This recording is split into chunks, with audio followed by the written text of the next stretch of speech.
She famously fell down a rabbit hole and discovered a fantasy world beyond our wildest imaginations. And now ballet dancers and puppets are recreating the adventures of Alice in Wonderland. And our lucky reporter Mark Reddie got a sneak preview ahead of tonight's Sydney opening. It's an old childhood classic still proving very popular among many Australians. Alice in Wonderland is being transformed into a ballet blockbuster.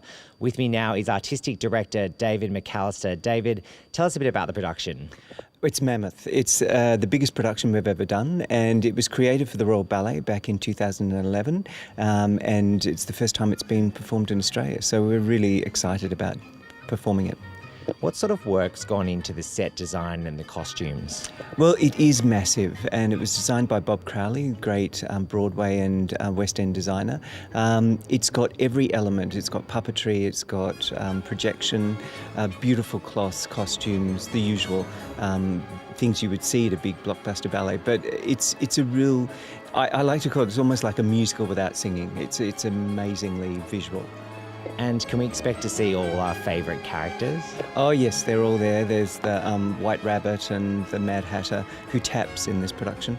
The Caterpillar, all of the great storybook characters from the Lewis Carroll story. So tell us a bit about who plays Alice and what sort of character she is. Well, we have 7 casts of Alice because it's such a mammoth role for the women.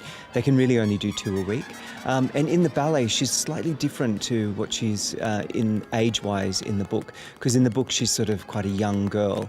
But in the ballet, she's sort of at that sort of teenage years where she's just discovering herself as a woman as well as a young girl. So she's in that phase. So she falls in love with the gardener Jack, who then in Wonderland turns into the Knave of Hearts.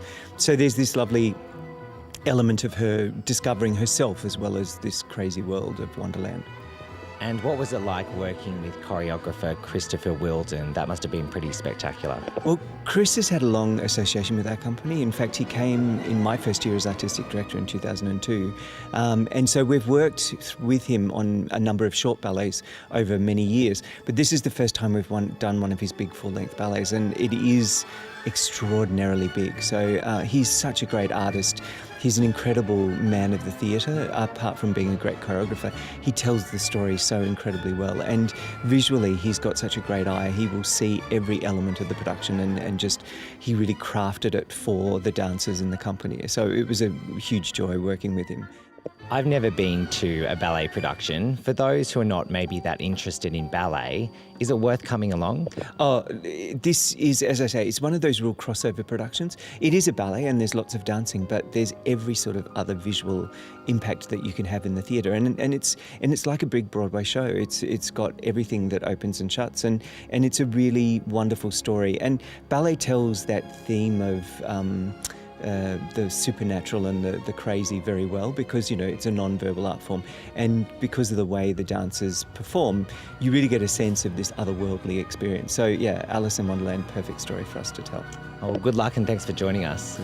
So Alice's Adventures in Wonderland opens here at the Capitol Theatre in Sydney tonight.